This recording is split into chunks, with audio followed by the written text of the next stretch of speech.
Hi guys, Owen Davies here from Golfshake.com, and in my hands I've got some brand new product from Ping for the back end of 2017 and going through into 2018. Now I've got the irons of the new G400 range here. They're also doing a driver, fairway, hybrid and a crossover in this range. So I'm going to take a look at these first up and have a look at how they perform and some of the technology behind them. So first thing to note with this is it has the same hydropearl finish as the iBlades and the i200s, so you could actually mix and match the range in. I'm sure you're not going to match a G400 with an iBlade, but you certainly could with an i200. Now they very much look the same down over the ball. So I really like that finish. I think it looks great. It helps, if you wonder what a hydropearl finish does, it actually helps interact with the water when you're playing in the rain and makes the ball a bit easier to hit. So just looking down at this club, first thing you note is obviously it's quite a big club. There's a lot of help there in getting the ball up into the air. A lot of confidence can be inspired by the top line. It's not too thin, it's quite thick. Some offset as you'd expect from Ping. It's actually not changed from the previous model, but it's, it's not unattractive. It doesn't look massive like some of the older Ping models. It's quite well blended in with the head. So I'm going to give this a hit first up. Okay, so the first thing you note is it's very, very easy to get the ball in the air. Also a very stable ball flight, as you expect from this as well. They've got a big amount of cavity weighting around the outside of this, perimeter weighting, sorry, around the outside, making it very stable, high MOI, stopping the club twisting and moving around. So one thing that Ping have tried to achieve with these clubs, over and above what they've done in the past, they want you to hit the ball higher, still as far, actually a bit further, and they've done that by creating some more ball speed, but really what they want you to do is hit the ball higher, land it softer, and hopefully you'll hit more greens as a result. So just looking at those numbers first up, I've got that one out 188 yards for 6 irons, pretty good for me.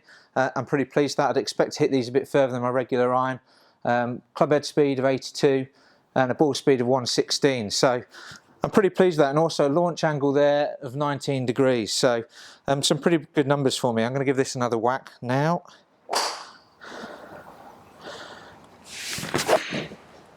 Okay, so it's really noticeable how high that ball goes up in the air and how easy it is to get up there. So they've done this actually by creating a cut under the top line of the club, just under here. And what that helps do is make the face a bit thinner, and as a result it flexes quite a bit more, 18% more in fact. And what that's allowed them to do is create a 4% higher ball flight and increase the MOI by 4% as well. So you're getting a more stable club, straighter shots and also higher ones. So quite a big deal, that 18% thinner face. It's going to make quite a difference. Going to give this one more hit.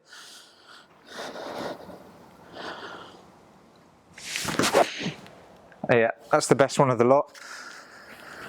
So yeah, again, noticeable how high it's going straight away there. So they've used a new type of mix of stainless steel in this. They used a 17.4, which isn't new, but they've worked on that kind of mix of that 17.4 stainless, and that's allowed them to take this kind of top line out and make it a lot more, a lot thinner face and a lot more ball speed. It's also pretty attractive from the back. You've got the kind of Ping eye technology in here, a nice rubber insert which helps with the dampening, helps with the vibrations, and also makes the club sound pretty good as well too. So we're going to go out now. I mean, it's great testing it on the range. I'm getting some good numbers out there, but I really need to go out on the course. So I'm going to hit the wedge out there and also the 8 iron as well, just to see how we get on. And we'll see you out there now and talk to you about what it's like to play these on the golf course.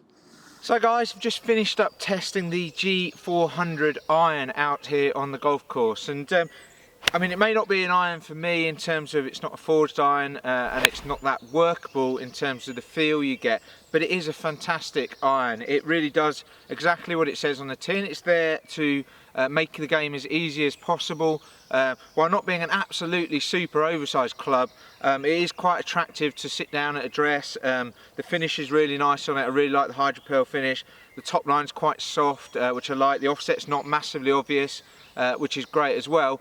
But it does give you a load of performance benefits. So it will hit the ball really high and really straight, which is exactly what you're looking for from an iron like this. And Ping have to be congratulated on the fact that they are very solid when they offer some new clubs. They work hard on a 2-year product cycle and produce something that actually has some benefits over the previous model. So having the undercut cavity, the extra face thinness. I was definitely seeing a really high ball flight, easier to stop the ball into the greens. And I always worry when manufacturers produce these higher ball flights. It's all well and good in perfect condition saying the ball can go much higher and longer, but what happens if you're playing here in the UK or somewhere in the Midwest in the US and it's pretty windy, you know, and you need to control your ball flights? Well, the way modern balls are these days, it doesn't seem to matter so much about that. You know, you can obviously manoeuvre these irons, but those high ball flights now are having real benefits just across the board. So I think Ping have to be congratulated on that. I think it's a great looking golf club, a premium offering. I do like the change of grip to a Golf Pride Tour Velvet grip as standard.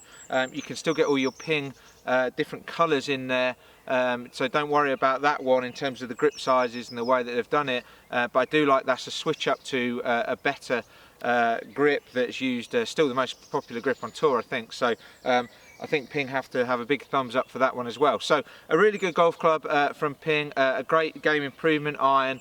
If you're a Ping loyalist, you'll be very excited about this one. It's definitely worth going to try. If you are going out to try it, or you've hit it on the driving range or at a demo day, we'd love to hear from you. Love to hear your comments on this, what you think about this club, whether you saw those performance benefits and it going a bit higher and certainly quite a bit straighter. So we'd love to hear from you. Don't forget to comment below. If you're watching this on YouTube and you've enjoyed the video, we'd really appreciate it if you hit the like button, and don't forget to subscribe, and we'll see you next time.